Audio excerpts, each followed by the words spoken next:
हाँ तो प्यारे बच्चों, नमस्कार। कैसे हैं आप लोग? उम्मीद करते हैं आप लोग भी बहुत अच्छे होंगे और मन लगाकर अपनी पढ़ाई को एक नई दिशा दिए होंगे। तो क्या हाल चाल जल्दी से बता दो मेरे भैया, लहा लहा चल रहा है कि नहीं चल रहा है? सब कुछ लहा लहा चल रहा है कि नहीं, बता दो भाई जल्दी से। Yes sir. चलिए तो प्यारे बच्चों, अभी तक अपना लोग विज्ञान का चैप्टर 5 कंप्लीट कर चुके हैं। तो भैया ये छठा चैप्टर है और आप लोग का जिस तरह से प्यार और भैया आप लोग का जिस तरह से मेरे बच्चा कमेंट आता है कि भैया पूरी जोश लग जाता है आप लोग। लेकिन भैया लाइक आप लोग कर देते हैं, है ना? और जो बच्चे लाइक नहीं करते हैं भैया ठोक बजा के क्लास को लाइक कर देना है और अपने दोस्तों के साथ शेयर और सब्सक्राइब कर देना है, ठीक ना? ताकि जो भी नोटिफिकेशन आए आप लोग को सबसे पहले मिले। बाबू बिहार बोर्ड यानी अगर आप 8 क्लास में हैं तो मेरे बच्चा आपके लिए सबसे बेस्ट चैनल यही है ना? क्योंकि दोस्त यहां पे आपको उस तरह से समझाया और उस तरह से पढ़ाया जाता है जहां मेरे बच्चा आपको एक बिंदु जैसा भी डॉट नहीं होगा और आगे भी आपको बेहतरीन आपका प्लेटफॉर्म तैयार रहेगा, है ना? ताकि आप हर एक क्लास में बेहतरीन शानदार प्रदर्शन कर सको। तो आइए दोस्त शुरुआत करते हैं आज की नई चैप्टर यानी कक्षा 8 अपना लोग पढ़ रहे थे विज्ञान, जहां क्या कहोगे चैप्टर 6 आज पढ़ेंगे दहन और ज्वाला। देखो दोस्त, दहन का मतलब ही होता है यानी गुरुजी कोई चीज जलता है। मेरे बच्चा कोई चीज कब जलता है तो भैया आप जानते हो तो हमें एक बार जरूर कमेंट करना और आप लोग बताना कि मेरे भैया ऑक्सीजन, क्या दोस्त? ऑक्सीजन, ऑक्सीजन का संकेत है ना? आप लोग कमेंट करना क्या होता है, फिर आप हमें बताना ऑक्सीजन का परमाणु संख्या, है ना? तो भैया आपको हम बता चुके हैं ऑक्सीजन का संकेत O होता है, परमाणु संख्या 8 होता है ना? O8 I16 लिखे थे। तो मेरे भैया कोई भी चीज जो जलता है बाबू तो किसके प्रेजेंस में जलता है, किसके उपस्थिति में जलता है? तो वो है ऑक्सीजन। वो क्या है बाबू? ऑक्सीजन। यानी ऑक्सीजन के उपस्थिति में ही कोई चीज जलता है। तो सबसे पहला क्वेश्चन ये बनता है सर कि दहन क्या है? मेरे बच्चा दहन किसे कहते हैं? सर दहन को परिभाषित करें तो भैया आप सिंपल लिखोगे, एकदम जो हम लिखाते हैं बाबू वही आपको एग्जाम में लिख के आना है। दहन क्या है मेरे दोस्त? तो आप कहोगे वह रासायनिक प्रक्रम, क्या कहोगे? वह रासायनिक प्रक्रम जिसमें पदार्थ ऑक्सीजन से अभिक्रिया कर उष्मा देता है। भैया कोई भी पदार्थ अगर ऑक्सीजन से अभिक्रिया करता है तो भैया उष्मा यानी हीट देता है और भैया उसे हम क्या कहते हैं? भैया उसे हम दहन कहते हैं। उसे हम क्या कहते हैं? दहन कहते हैं। और कोई भी पदार्थ तभी जलेगा जब उसके पास क्या होगा? जब वहां पे ऑक्सीजन होगा। अगर ऑक्सीजन नहीं है तो भैया आग नहीं लग सकता है। तो मेरे बच्चा सिंपल अगर आपसे पूछे कि दहन क्या है तो आप कहोगे वह रासायनिक प्रक्रम जिसमें किसी पदार्थ ऑक्सीजन यानी जिसमें पदार्थ ऑक्सीजन से अभिक्रिया करके उष्मा देता है उसे हम क्या कहते हैं? दहन कहते हैं। क्या मेरे बच्चा दुनिया में सब पदार्थ जल जाता है? नहीं मेरे दोस्त। भैया आप याद रखोगे जिस पदार्थ का दहन होता है यानी जो पदार्थ जलता है भैया उसे दाह पदार्थ कहते हैं। क्या कहते हैं? जो पदार्थ का दहन होता है उसे हम दाह पदार्थ कहते हैं और भैया इसे ईंधन भी कहते हैं। क्या कहते हैं दोस्त? ईंधन भी कहते हैं। तो याद रखोगे जिस पदार्थ का दहन होता है उसे हम दाह पदार्थ कहते हैं। जैसे एग्जांपल लकड़ी दाह पदार्थ है, कागज लौह पदार्थ है ना? भैया मिट्टी लौह पदार्थ है यानी मिट्टी का तेल आदि ये सब क्या है? दाह पदार्थ है। यानी जो पदार्थ जल जाता है, जो पदार्थ दहन होता है उसे हम क्या कहते हैं? दाह पदार्थ कहते हैं। फिर कहोगे जिस पदार्थ का दहन नहीं होता है यानी मेरे बच्चा हर पदार्थ तो जलता नहीं है, तो जिस पदार्थ का दहन नहीं होता है उसे अध पदार्थ कहते हैं। क्या कहते हैं? अध पदार्थ कहते हैं। जैसे लोहे का कील कभी नहीं जलेगा, पत्थर का टुकड़ा कभी नहीं जलेगा, कांच कभी नहीं जलेगा। तो ये क्या है? अदाह पदार्थ है। क्या है दोस्त? अदाह पदार्थ है। तो जो जल जाता है उसे दाह पदार्थ कहते हैं, जो नहीं जलता है उसे अदाह पदार्थ कहते हैं। याद रखोगे? Yes sir. अब मेरे भैया अगला आपका टॉपिक है कि सर ज्वाला किसे कहते हैं? मेरे भैया ये ज्वाला क्या है बाबू? ज्वाला किसे कहते हैं? तो भैया एकदम लहा लहा समझो ज्वाला क्या होता है। बबुआ आप कहोगे जब किसी पदार्थ का दहन होता है, जब किसी पदार्थ का क्या होता है बाबू, जब किसी पदार्थ का दहन होता है तो उस समय उससे कुछ लपेट बाहर निकल कर आता है, उसे हम क्या कहते हैं, ज्वाला कहते हैं। आप सुनते होंगे कहीं जब आग लगता है तो कहता है भाई भागो वहां से आग का लपेटा आएगा। तो भैया जहां जब कोई पदार्थ जलता है तो भैया उससे कुछ लपेटा क्या होता है, बाहर निकल जाता है ना भैया, उसे हम क्या कहते हैं, ज्वाला कहते हैं। क्या कहते हैं दोस्त, ज्वाला कहते हैं। क्या लिखोगे, जब किसी पदार्थ का दहन होता है, जब कोई पदार्थ का दहन होता है तो उस समय उसमें से कुछ लपेटे बाहर निकल जाते हैं, जिसे हम क्या कहते हैं, जिसे हम बाबू ज्वाला कहते हैं। आगे दोस्त आगे बढ़ जाते हैं। अब दोस्त एक पॉइंट आता है कि ज्वलन ताप क्या होता है। भैया ज्वाला तो समझ में आ गया सर ज्वलन ताप क्या होता है। तो मेरे बबुआ आप कहोगे वह न्यूनतम ताप, यानी वह मिनिमम टेम्परेचर, वह न्यूनतम ताप जिस पर कोई पदार्थ जलने लगता है। मेरे बच्चा ऐसा न्यूनतम ताप जिस पर कोई पदार्थ क्या हो, जलना शुरू कर दे, भैया उसको हम क्या कहते हैं, भैया उसको हम ज्वलन ताप कहते हैं। क्या कहोगे दोस्त, वह न्यूनतम ताप जिस पर कोई पदार्थ जलने लगता है, भैया उसको क्या कहते हैं, उसको ज्वलन ताप कहते हैं। भैया एकदम याद रखोगे कि मेरे गुरु वह न्यूनतम ताप जिस पर कोई पदार्थ जलने लगता है तो भैया उसको हम क्या कहते हैं, उसका ज्वलन ताप कहते हैं। क्लियर है दोस्त, यस सर। अब क्या है दोस्त, ज्वलनशील पदार्थ क्या होता है बाबू। अब ज्वलन ताप भी समझ में आ गया। अब ज्वलनशील पदार्थ क्या होता है, तो मेरे बबुआ आप कहोगे जिन पदार्थों का ज्वलन ताप बहुत कम होता है। क्या कहोगे दोस्त, जिन पदार्थों का ज्वलन ताप बहुत कम होता है और ज्वाला के साथ सरलतापूर्वक आग पकड़ लेता है, ज्वलनशील पदार्थ कहलाता है। भैया आप जानते हो पेट्रोल, मेरे भैया आप सुनते होंगे गाड़ी और को कहता है आग के पास मत रखो, क्यों, क्योंकि बगल में आग जल रहा है। भैया इतना है कि भाई नॉर्मल टेम्परेचर पे भी क्या होगा, भैया आग पकड़ लेगा। भैया एल्कोहल, दरबीत, पेट्रोलियम, गैस, ईटीसी ये सब क्या है दोस्त, ज्वलनशील पदार्थ है। क्या कहोगे दोस्त, जिन पदार्थों का ज्वलन ताप बहुत कम होता है, मेरे बच्चा बहुत कम होता है भैया, और ज्वाला के साथ सरलतापूर्वक आग पकड़ लेता है, वो पदार्थ क्या है, ज्वलनशील पदार्थ है। एग्जांपल याद रखोगे, पेट्रोल ज्वलनशील पदार्थ है, भैया एल्कोहल ज्वलनशील पदार्थ है, भैया दरबीत पेट्रोल ज्वलनशील पदार्थ है, भैया एलपीजी गैस ये सब क्या है, आपको लिक्विड पेट्रोलियम गैस जो होता है मेरे बच्चा, वही दरबीत पेट्रोलियम गैस क्या है, भैया ज्वलनशील पदार्थ है। अब आइए दोस्त, क्या है दोस्त, हम आग पर नियंत्रण कैसे कर पाते हैं। भैया अगर कहीं आग लगता है तो हम आग पर नियंत्रण कैसे कर पाएंगे, आइए दोस्त समझते हैं। तो मेरे बच्चा आग पर नियंत्रण करने के लिए क्या कहोगे दोस्त, आग लगने के लिए ऑक्सीजन जरूरत होती है। अभी आपको पहले ही बताई थे कि कोई भी पदार्थ तभी जल सकता है जब वहां पे क्या हो, ऑक्सीजन हो। तो मेरे बबुआ आग लगने के लिए ऑक्सीजन की जरूरत होती है। जब कहीं पर आग लग जाती है तो हम उस पदार्थ से ऑक्सीजन की सप्लाई बंद कर देते हैं। भैया आग लगने पर नियंत्रण कैसे कर सकते हो, तो कोई भी पदार्थ ऑक्सीजन की उपस्थिति में ही जलता है। अगर वहां पे ऑक्सीजन की हम कमी कर देंगे तो भैया आग को हम नियंत्रित कर सकते हैं। तो वही है दोस्त कि भैया हम आग लगने पर नियंत्रण कैसे कर पाते हैं। तो आप कहोगे आग लगने के लिए ऑक्सीजन की जरूरत होती है, और जब कहीं पर आग लग जाती है तो हम उस पदार्थ से ऑक्सीजन की सप्लाई बंद कर देते हैं और आग पर नियंत्रण पा लेते हैं, है ना। सिंपल कहोगे सर ऑक्सीजन की उपस्थिति में ही आग लगता है, अगर ऑक्सीजन की सप्लाई को हम कम कर देंगे तो हम आग पर नियंत्रण आराम से कर सकते हैं। चलिए अब आई दोस्त, भैया क्या है दोस्त, ज्वलनशील पदार्थ क्या क्या है। तो भैया अभी आपको बता दिए पेट्रोल, एलपीजी ये सब क्या है, ज्वलनशील पदार्थ है। तो क्या कहोगे, आग उत्पन्न करने के लिए 3 आवश्यकताएं होती है। क्या है दोस्त, भैया आग को उत्पन्न करने के लिए 3 आवश्यकताएं होती है। अब क्या क्या होती है दोस्त, पहला होता है बाबू ईंधन, पहला क्या होता है, ईंधन। दूसरा होता है वायु, यानी ऑक्सीजन आपूर्ति हेतु, है ना भैया, क्या कहोगे वायु। तीसरा होता है उष्मा, क्या होता है उष्मा। तो भैया आग उत्पन्न करने के लिए आवश्यकता चीज क्या क्या है, तो आप कहोगे सर 1 नंबर में ईंधन, दूसरा में वायु और तीसरा में उष्मा। भैया ईंधन का ताप उसके ज्वलन ताप से अधिक करने हेतु होते हैं, है ना। इनमें से एक या एक से अधिक आवश्यकताओं को हटाकर आग नियंत्रित किया जा सकता है। अगर किसी एक को हटा लोगे तो आग को हम नियंत्रित कर सकते हैं। तो अगर आपसे पूछे कि आग उत्पन्न करने के लिए 3 आवश्यक शर्तें क्या क्या है, तो भैया आवश्यकताएं आप कहोगे ईंधन है, वायु है, उष्मा है। अगर इन तीनों में से कोई एक हटा लोगे तो आप आग पे नियंत्रित कर सकते हो। चलिए अब आता है दोस्त दहन। अब क्या आता है बाबू? दहन के प्रकार। तो मेरे बच्चा दहन जो होता है दो प्रकार के होते हैं। कितने प्रकार के? एक और होता है विस्फोटक, है ना। हालांकि दहन दो ही पढ़ेंगे, एक पढ़ेंगे तीव्र दहन, एक क्या होता है?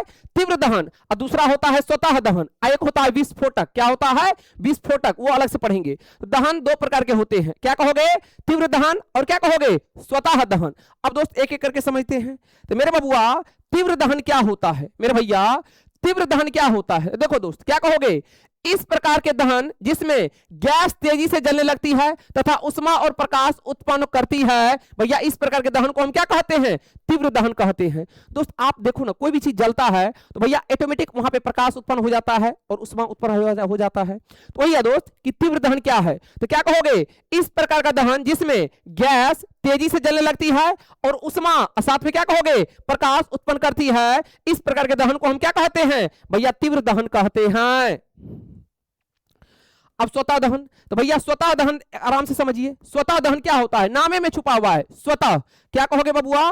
आप कहोगे इस प्रकार का दहन जिसमें पदार्थ बिना किसी प्रत्यक्ष कारण के अचानक लपेटों के साथ भैया जल उठता है, स्वतः दहन कहलाता है। अपने आप जलने लगा, जैसे कहीं आग पकड़, मान लो कहीं पे आग जल रहा है, उसका लपेटा किसी और पदार्थ को पकड़ लिया तो भैया वो भी अपने आप जलने लगेगा, तो ओकरा क्या कहते हैं? स्वतः दहन कहते हैं। भैया दहन जो होता है पहला क्या होता है? तीव्र दहन, ये दोस्त क्या है? तीव्र दहन है। दूसरा क्या है? स्वतः दहन। अब देखो ये आग यहां चल रहा था, कुछ इसका क्या हुआ? लुक्का यहां पे आके गिर गया, अब यहां पे अपने आप पकड़ लेगा, तो ये क्या है? स्वतः दहन। एक और होता है विस्फोटक। दीपावली में आप लोग करते हैं ना, धाम, यस सर, है ना। चलिए बिल्कुल विस्फोटक। चलिए अगला दोस्त, अगला टॉपिक बनता है ईंधन क्या है? क्या बनता है बाबू? ईंधन क्या है? ईंधन किसे कहते हैं? तो भैया नामे में छुपा हुआ है, ईंधन क्या है? क्या कहोगे दोस्त? ईंधन क्या है बबुआ? तो आप कहोगे मेरे बच्चा क्या, कि घरेलू और औद्योगिक उपयोग से संबंधित जैसे उष्मा ऊर्जा के प्रमुख स्रोत क्या क्या है? लकड़ी, कास्ट कोयला, है ना भैया, पेट्रोल, मिट्टी का तेल आदि, ये पदार्थ क्या कहलाते हैं? ईंधन कहलाते हैं। भैया ईंधन का मतलब ही क्या होता है? ऊर्जा। मेरे बच्चा क्या कहोगे? घरेलू और औद्योगिक उपयोग से संबंधित उष्मा ऊर्जा के प्रमुख स्रोत जैसे क्या कहोगे? लकड़ी, कास्ट कोयला, पेट्रोल, मिट्टी का तेल आदि, ये पदार्थ आपका क्या कहलाते हैं? ईंधन कहलाता है। सिंपल है। अब दोस्त देखो, अब आपको पता है कि अगर हम सर बात करें ईंधन का, तो अच्छा ईंधन का क्या गुण है? भैया सबसे पहले तो सस्ता हो, क्योंकि दिमाग में अपना लोग एक ही बात आता है, सर वो चीज अच्छा तबे है जब वो क्या है? सस्ता है। सर आसानी से ला सके, है ना भैया, ज्यादा क्या हो भैया? ज्यादा पर्यावरण को दूषित ना करे, ये क्या होगा? एक अच्छा ईंधन का गुण हो सकता है। तो क्या है क्वेश्चन दोस्त, कि अच्छा ईंधन क्या है? भैया अगर एग्जाम में पूछे कि एक अच्छे ईंधन के गुण को लिखे, या अच्छा ईंधन वह है, क्या है दोस्त? क्या कहोगे? जो सहज उपलब्ध हो, मतलब क्या? हर जगह उपलब्ध हो, तब ना अच्छा ईंधन होगा दोस्त।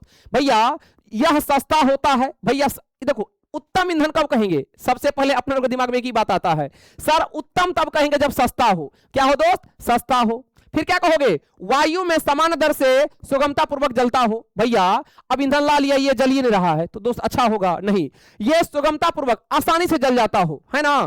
फिर क्या कहोगे? यह अधिक मात्रा में उष्मा उत्पन्न करता हो। भैया एकदम अधिक मात्रा में क्या उत्पन्न करता हो? उष्मा उत्पन्न करता हो। उसके बाद यह जलने के उपरांत कोई अवांछनीय पदार्थ नहीं छोड़ता हो। मेरे बच्चा जैसे आप लोग देखते हो मोटरसाइकिल चलाते हो, तो भैया वो ईंधन पेट्रोल जो है आपके पर्यावरण को दूषित करता है ना भैया। बहुत ऐसे आपका ईंधन ऐसा है जो दोस्त जैसे जैसे बड़ा बड़ा फैक्ट्री और चलता है, भैया काम तो देता है लेकिन पर्यावरण को भी तो दूषित करता है। तो भैया एक उत्तम ईंधन वो ईंधन होगा जो जलने के उपरांत कोई अवांछित पदार्थ यानी कोई एक्स्ट्रा आपको पर्यावरण को दूषित करने के लिए नहीं छोड़ना चाहिए।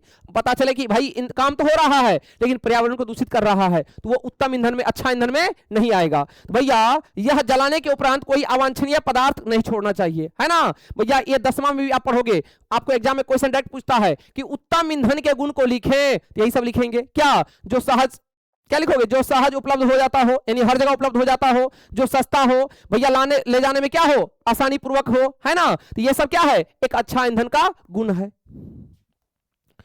चलिए अब दोस्त एक टॉपिक बनता है ईंधन दक्षता क्या है? क्या है दोस्त? ईंधन दक्षता क्या है? मेरे बच्चा ईंधन दक्षता क्या कहलाता है? तो आप कहोगे मेरे बच्चा, ध्यान से सुनो, क्या कहोगे?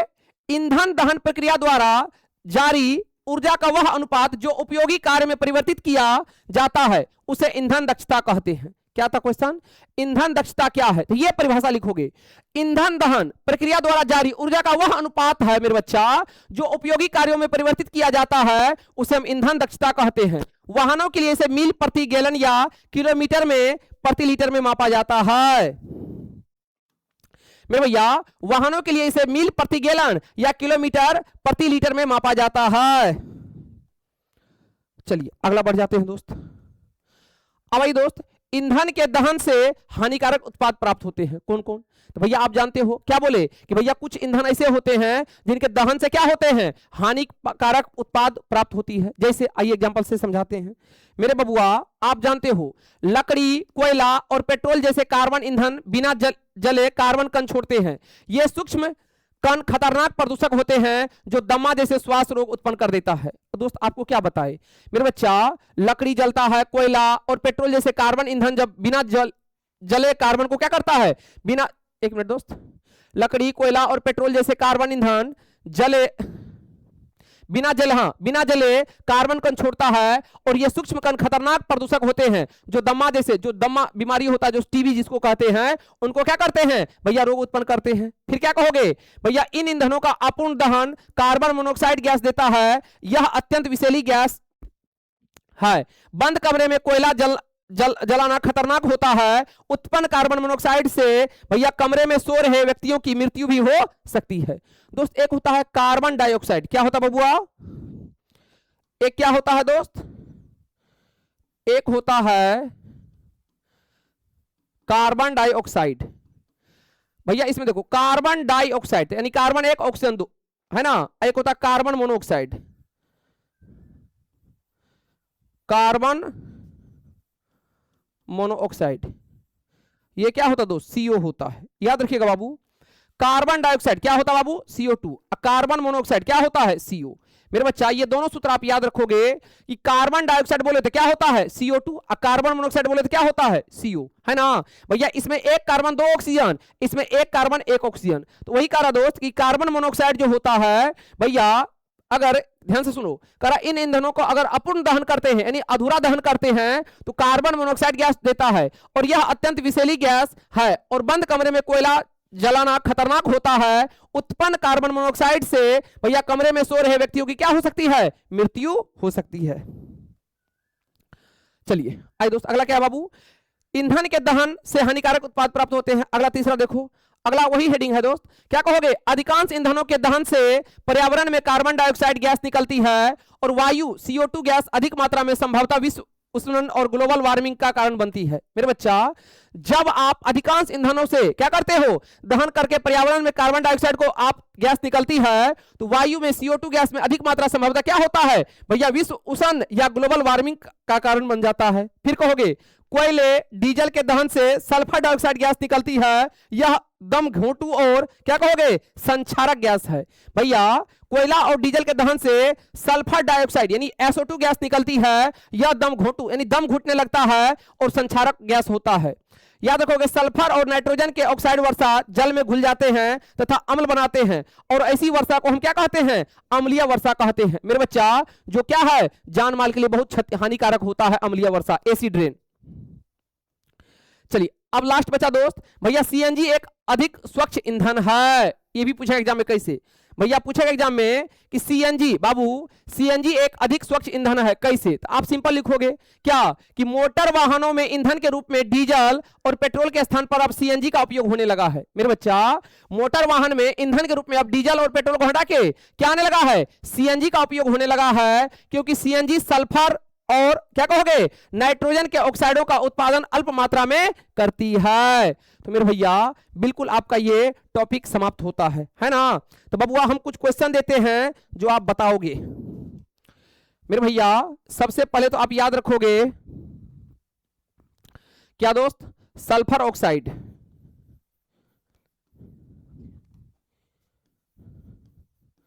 सल्फर डाइऑक्साइड, इसका सूत्र होता बाबू SO2, याद रखोगे। फिर मेरे बच्चा आप याद रखोगे,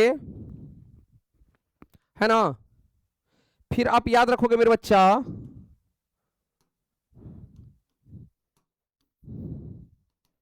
सल्फर डाइऑक्साइड के बाद याद रखोगे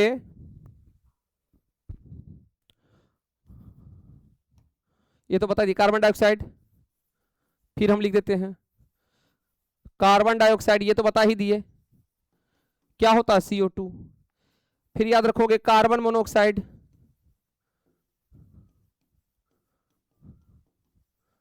क्या होता है CO। और मेरे भैया लास्ट क्वेश्चन का आप लोग आंसर कमेंट करोगे सल्फर। सल्फर का 3 चीज पूछ रहे आपसे। सल्फर का संकेत कमेंट कर देना दोस्त कि सर सल्फर का संकेत क्या होता है। परमाणु संख्या कमेंट कर देना दोस्त, परमाणु संख्या कमेंट कर देना मेरे भैया। और द्रव्यमान संख्या कमेंट कर देना, है ना। ये तीनों क्वेश्चन कमेंट कर देना, है ना। और मेरे भैया ये 3 क्वेश्चन सल्फर का आप कमेंट करोगे और भैया आप इस चैप्टर का पूरा नोट्स कंप्लीट कर लोगे, है ना। और मेरे बाबू आप लोग अपना अपना डिस्ट्रिक्ट का नाम कमेंट कर दोगे, कौन कौन डिस्ट्रिक्ट से हो, है ना दोस्त। डिस्ट्रिक्ट का नाम कमेंट कर दोगे, ठीक है। चला जी, चलिए। तो भैया बिल्कुल एकदम लाहा चलेगा साइंस, टेंशन नहीं लेना है। अरे भैया गुलशन भैया आपको एकदम समझाएंगे, हर एक बात को समझना है, नोट्स प्रॉपर तरह से गाइड कर लेना है। उसके बाद अगली क्लास को अपना लोग कंटिन्यू करेंगे। थैंक यू दोस्त, लव यू।